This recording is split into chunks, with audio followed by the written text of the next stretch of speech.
Hello दोस्तों, नमस्कार। कैसे हैं आप सभी।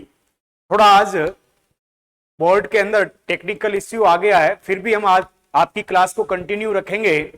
आरएस जो मुख्य परीक्षा का हम लेके चल रहे थे टॉपिक को,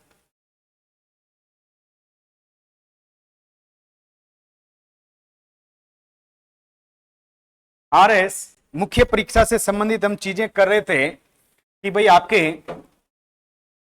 कैसे क्वेश्चन बनेंगे और उन क्वेश्चनों का आंसर किस प्रकार से दिया जाना चाहिए और कैसी आंसर की फॉर्मेटिंग होनी चाहिए ताकि आपको ज्यादा से ज्यादा अंक मिल सके। तो आपके लिए हम क्या है, एक नया उपाय और किए हैं कि जो टॉपिक हम करेंगे उससे संबंधित अन्य जो क्वेश्चन बन रहे हैं उन सभी क्वेश्चनों को लिखेंगे, उसमें से एक क्वेश्चन आपके सामने प्रस्तुत करेंगे, बाकी क्वेश्चनों को आंसर आपको लिखना है। तो लिखिएगा, तो लिखिए सबसे पहले प्रश्न लिखिए। राजस्थान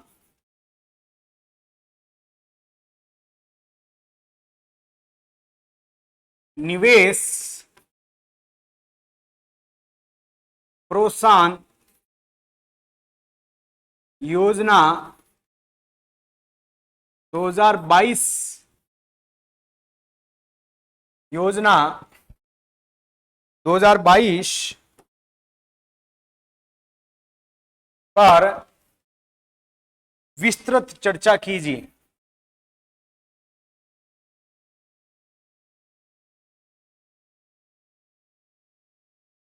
एक क्वेश्चन ये है। दूसरा बनेगा, राजस्थान, या इसको सीधा देते आपका रिप्स 2019 पर, रिप्स 2019 पर आपके क्या है, तो आप कहेंगे टिप्पणी कीजिए। फिर आपका मुख्यमंत्री लघु वाणिज्यिक वान स्वरोजगार योजना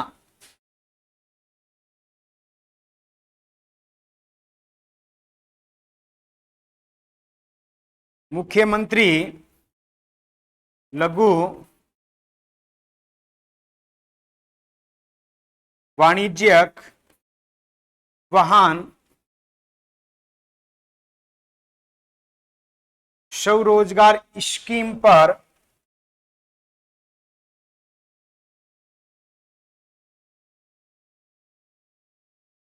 प्रकाश डालिए। तो आपके सामने ऐसे क्वेश्चन आ सकते हैं, इन सबको आप घर पे जाके लिखने का प्रयास कीजिएगा। तो आज हम सबसे पहले आपका एक क्वेश्चन लेते हैं, इसी में से उसको लिखिए, उसकी फॉर्मेटिंग क्या होनी चाहिए। तो प्रश्न है आपका, राजस्थान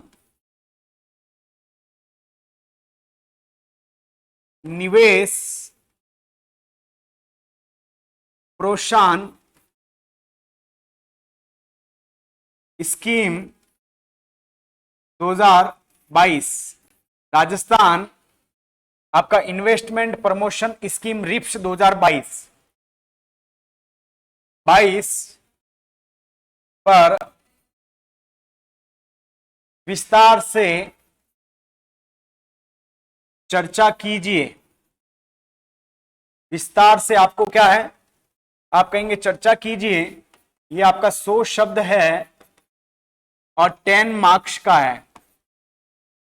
10 मार्क्स का ये रहेगा आपका क्वेश्चन और आपके क्या है 100 शब्दों के अंदर। अब इसकी अच्छी फॉर्मेटिंग क्या हो सकती है, इसको देखिए। प्रारूप, जो आपके उत्तर का प्रारूप है, इसको कैसे बनाया जाए। तो आप कहेंगे सबसे पहले आपको भूमिका बनानी होगी। इस टॉपिक की क्या है, थोड़ी भूमिका बनानी होगी। भूमिका के बाद में आपके रिप्स 2022 के मूल उद्देश्य क्या है, जो आपके पॉलिसी में दे रखे हैं। हवाबाजी से काम नहीं चलने वाला है, जो आपके उस टू दी पॉइंट उस पॉलिसी के अंतर्गत या स्कीम के अंतर्गत दे रखे हैं, उसी के बारे में आपको क्या है बात करनी होगी। तो ये आपके 3-4 आपके क्या है उद्देश्य दे रखे हैं, उसके बारे में। फिर आप क्या लिखेंगे, तीसरा, रिप्स 2022 के प्रमुख प्रावधान। और फिर 4 नंबर पे आपका निष्कर्ष। 4 पे क्या लिखने वाले हैं, तो आप कहेंगे निष्कर्ष लिखेंगे, पहले भूमिका, फिर रिप्स के आपके उद्देश्य को लिखिए, फिर आपका रिप्स के क्या प्रावधानों के बारे में बात करिए, और उसके बाद में आपके निष्कर्ष के बारे में बात करिए, फिर आपका आंसर को क्या क्लोज कर दीजिए, आपको नंबर बहुत अच्छे मिलेंगे। तो क्या है, राज्य में तीव्र, स्थायी और संतुलित आपके आर्थिक विकास को बढ़ावा देना, इसका आंसर लिखते हैं हम। लिखिए उत्तर। भूमिका लिख रहे हैं, सबसे पहले हम क्या लिखेंगे, लिखेंगे राज्य में तीव्र, स्थायी और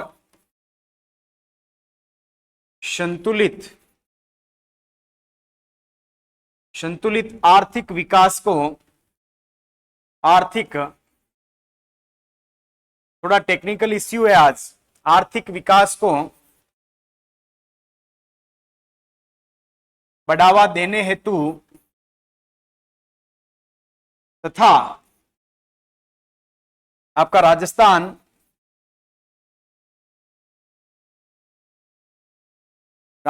निवेश प्रोत्साहन, आपकी जो स्कीम है 2019 निवेश प्रोत्साहन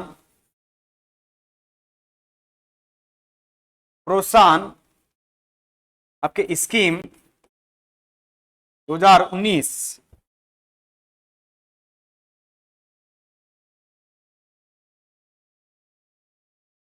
को और अधिक व्यापक बनाते हुए 7 अक्टूबर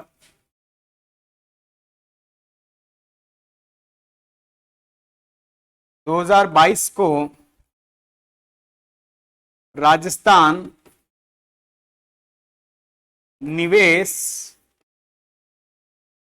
प्रोत्साहन स्कीम रिप्स 2022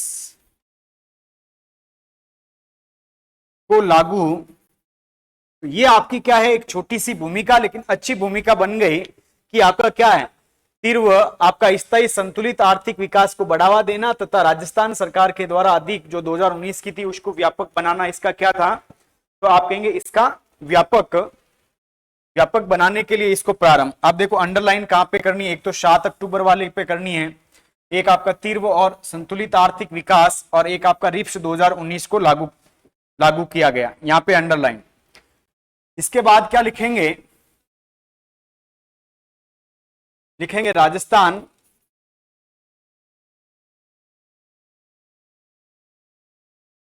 निवेश प्रोत्साहन स्कीम 2022 के आपके उद्देश्य क्या है, तो आप इसके उद्देश्यों की बात करेंगे। अब वो कौन कौन सा उद्देश्य है, तो सबसे पहला आपका उद्देश्य लिखेंगे विनिर्माण व सेवा क्षेत्र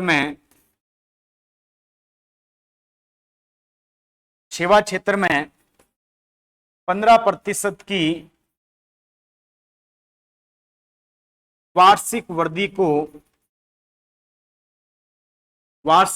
को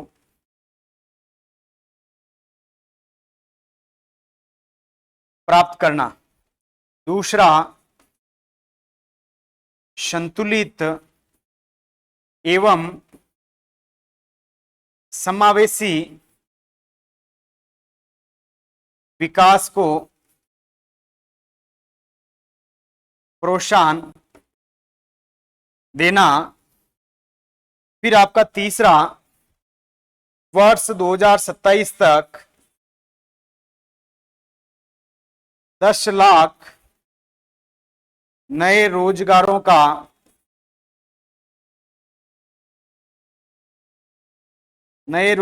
का सृजन राज्य में करना।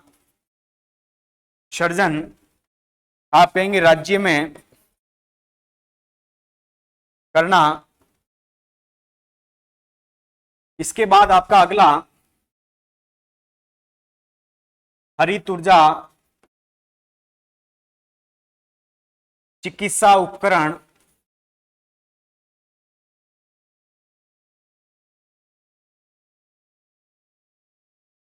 अक्षय ऊर्जा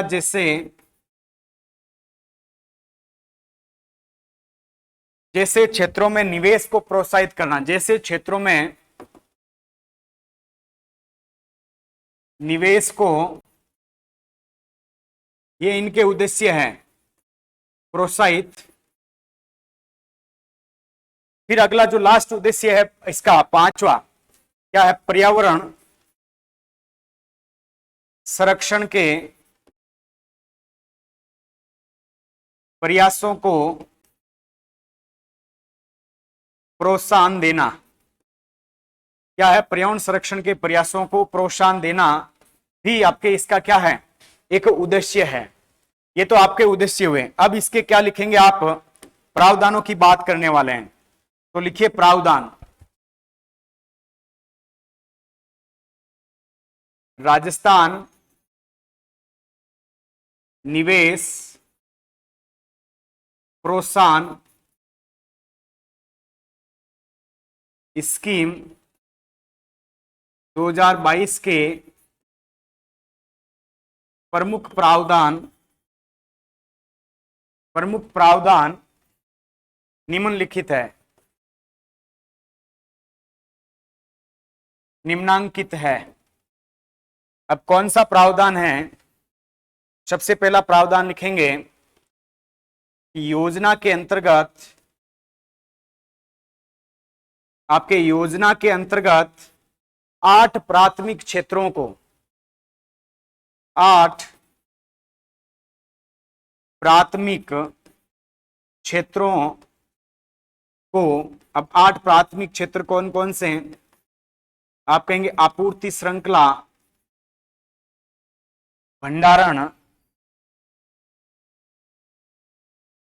भंडारण, सनराइज इंडस्ट्रीज, सनराइज क्षेत्र, एमएसएमई क्षेत्र, अक्षय ऊर्जा इत्यादि। आपके 8 प्राथमिक क्षेत्रों को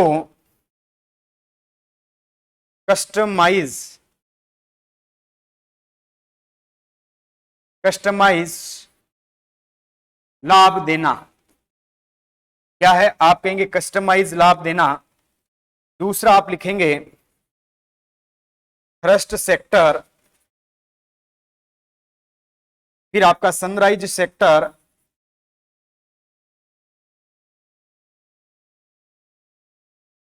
SC ST तथा महिला उद्यमियों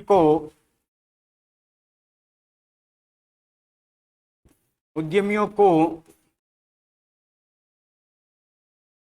परिलाभ के अतिरिक्त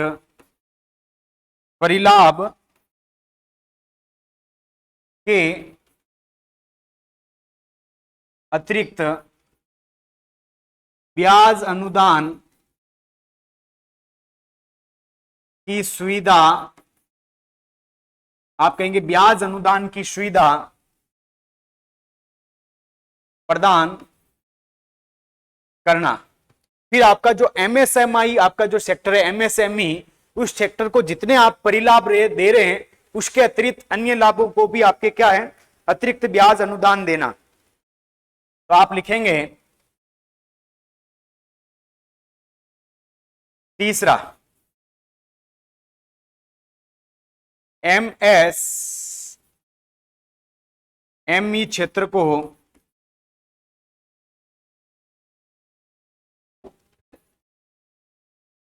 को परिलाभों के अतिरिक्त ब्याज सब्सिडी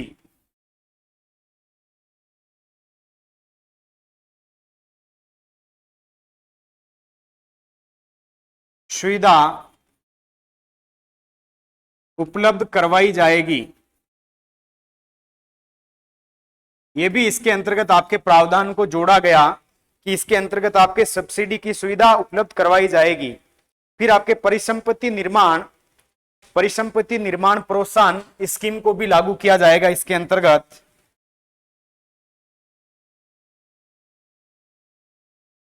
परिसंपत्ति निर्माण प्रोत्साहन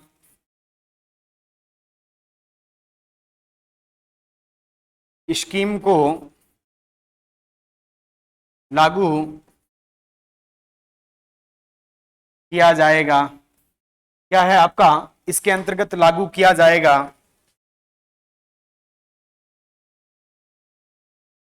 फिर आपका 5वां पॉइंट, इस योजना के अंतर्गत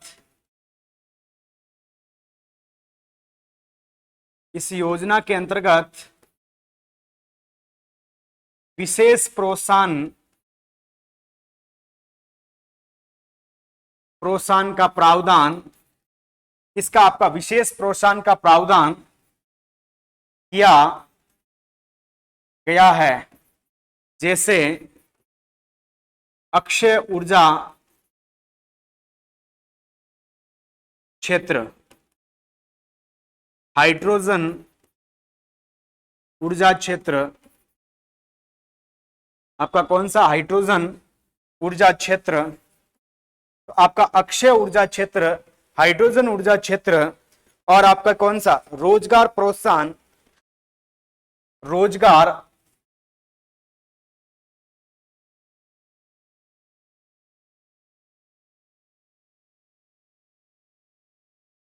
इत्यादि क्लस्टरों के विकास के लिए।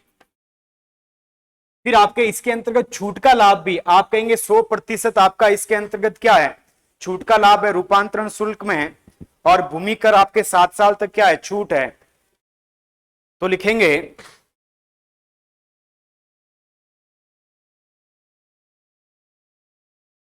छठा, लिखेंगे विद्युत शुल्क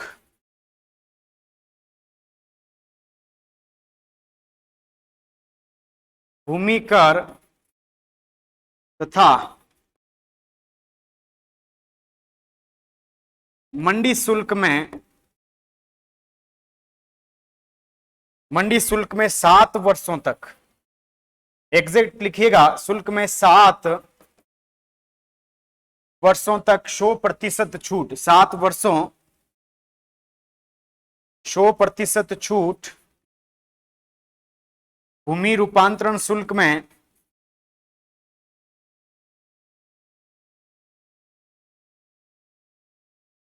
100% छूट तथा स्टाम्प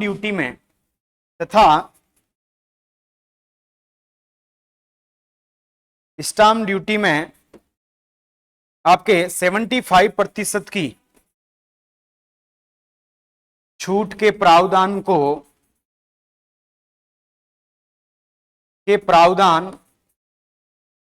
शामिल किया। ये आपके कौन से प्रावधान हुए। अब इसका निष्कर्ष लिखेंगे तो क्या लिखेंगे, निष्कर्ष को लिखेंगे राजस्थान निवेश प्रोत्साहन नीति, निवेश प्रोत्साहन स्कीम 2019 की व्यापक सफलता को और अधिक समृद्धता प्रदान करने तथा राज्य में नए रोजगारों का सृजन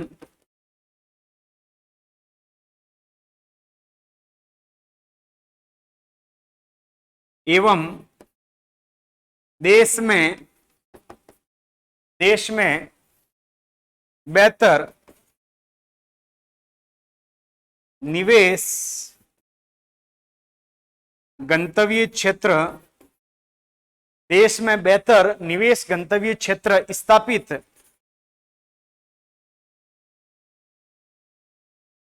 करने के लिए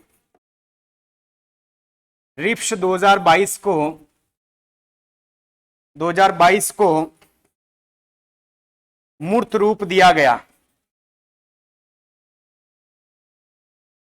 इसका आपका मूर्त रूप दिया गया और इसी के परिणाम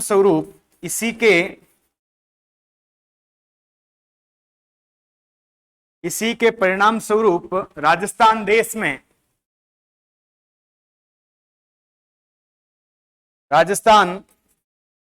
देश में वर्तमान में आर्थिक संवृद्धि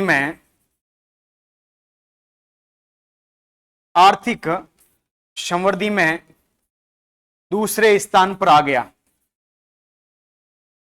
दूसरे स्थान पर, तो ये आपका क्या हुआ, आंसर हुआ। अब देखिएगा इस आंसर के अंतर्गत हमने क्या क्या चीजें डाली। ये आपका क्वेश्चन थे, इसका फॉर्मेटिंग हमने भूमिका बनाई। भूमिका के बाद में रिप्स के आपके उद्देश्य क्या है, तीसरा आपके इसके प्रावधान और चौथा निष्कर्ष, चारों के चारों पॉइंट को इसके अंतर्गत हमने शामिल करने की कोशिश की है। अब देखिएगा अब क्या है कि ये आपकी भूमिका है कि राज्य में आपका कैसा तीव्र, स्थायी और संतुलित आर्थिक विकास को तो बढ़ावा देना तथा जो रिप्स आपकी 2019 थी उस रिप्स को और ज्यादा व्यापक बनाने के लिए 7 अक्टूबर 2022 को, कब, तो आप कहेंगे 7 अक्टूबर 2022 को इसको लागू किया गया। तो ये आपकी भूमिका, अच्छी भूमिका, साथ में आपका टारगेटेड हो गया कि तीव्र, स्थायी और संतुलित आर्थिक विकास। फिर हमने इसके बाद क्या देखा, इसके आपके उद्देश्य क्या है, तो उद्देश्यों के अंतर्गत देखो आपका जो विनिर्माण और सेवा सेक्टर है इसके अंदर 50% की ग्रोथ आपको ईयरली करनी है। दूसरा आपका संतुलित विकास करना है, साथ में समावेशी विकास करना है। ऐसा नहीं कोई एक वर्ग पीछे छूट जाए, महिला भी इन्वेस्टमेंट करे तो महिला उद्यमों की बात की, SC ST वाले इन्वेस्टमेंट करे उनकी बात की गई। तो ये सारी की सारी बड़े उद्योग कर रहे हैं तो छोटे के भी, जैसे MSME के बारे में हमने इसमें बात की। तीसरा इसके अंतर्गत क्या है आपका 2027, तो 2027 तक आपको 10 लाख नए रोजगारों का सृजन राज्य के अंतर्गत करना है, क्योंकि वर्तमान समय में सबसे बड़ी दिक्कत आपके बेरोजगारी की है, तो उसका समाधान इससे होगा। फिर आपका तीसरा क्या था कि अभी हम इन्वेस्टमेंट किस में कर रहे हैं, कपड़ा उद्योग में कर रहे हैं, तो हमारी सरकार ने कहा था कि आप आइए अक्षय ऊर्जा में करिए, क्योंकि यहाँ पे कोयले की किल्लत हो रही है। आप आइए हेल्थ सिस्टम को मजबूत करिए, चिकित्सा उपकरणों में आइए, आपका खेल क्षेत्र है उसके अंदर इन्वेस्टमेंट करिए। तो आपके जो विविध व्यापक क्षेत्र हैं उसके अंतर्गत इन्वेस्टमेंट की बात की गई। हरित ऊर्जा हो गया, चिकित्सा उपकरण, अक्षय ऊर्जा की बात की गई। फिर आपका ऐसा विकास नहीं होना चाहिए जो हमारी भविष्य की जो पीढ़ियां हैं उसका क्या है, विनाश हो जाए। तो इसलिए हमें पर्यावरण संरक्षण के साथ साथ आपका क्या है, विनाश को प्रोत्साहन देना होगा। तो इस उद्देश्य को भी इसके अंतर्गत शामिल किया गया। फिर बाद में हमने इसके प्रावधानों की बात की, तो भाई किस कौन कौन से प्रावधान हैं, तो आप कहेंगे इसके अंतर्गत आपको कस्टमाइज लाभ देने के लिए इन्होंने 8 आपके प्राथमिक क्षेत्र थे उसको चुन लिया, जिसमें आपका आपूर्ति श्रृंखला हो गया, दूसरा आपका भंडारण हो गया, MSME सेक्टर हो गया, आपका स्टार्टअप हो गया, और आपका कौन सा हो गया, सनराइज सेक्टर, थ्रस्ट सेक्टर, ये सारे क्षेत्र इसके अंतर्गत आते हैं। तो हमने उसमें से कुछ का नाम लिखा है, सनराइज, MSME, आपूर्ति श्रृंखला, अक्षय ऊर्जा, ये। फिर आपका जो थ्रस्ट सेक्टर है, सनराइज सेक्टर है, SC ST तथा महिला उद्यमियों को जो परिलाभ दिए जा रहे हैं उसके अतिरिक्त, परिलाभ के अतिरिक्त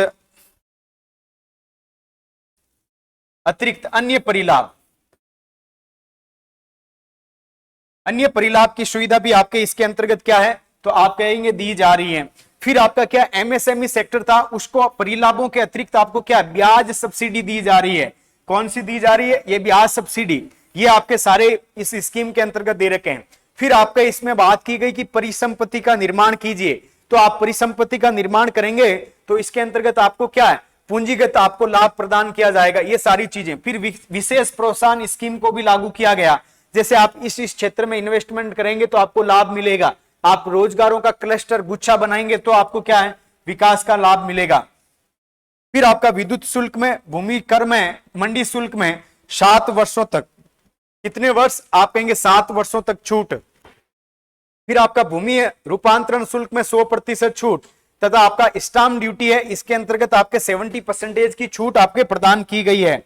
और इसके बाद में हमने इसका क्या उद्देश्य को लिखा, इसका निष्कर्ष कि आपका जो स्कीम रिप्स 2019 है उसकी व्यापक सफलता को देखते हुए सफलता को और अधिक समृद्धता, इसको समृद्धता प्रदान करने के लिए तथा राज्य में नए रोजगारों का सृजन एवं देश में निवेश का बेहतर गंतव्य क्षेत्र स्थापित करने के रूप में इस आपको रिप्स को आपके क्या है मूर्त रूप दिया गया। और इसी के परिणाम स्वरूप आज हम देश के अंदर आंध्र प्रदेश के बाद में आपके 11.5% की ग्रोथ रेट के साथ में आपके दूसरे स्थान के ऊपर राजस्थान का नाम आता है। तो ये सारे रिप्स की वजह से, इन्वेस्टमेंट प्रोग्राम की स्कीमों की वजह से हुआ है। तो आज की क्लास आपको समझ में आई होगी, इसको सपोर्ट कीजिएगा, शेयर कीजिएगा। आप सभी का बहुत बहुत धन्यवाद। मिलते हैं अगली क्लास में।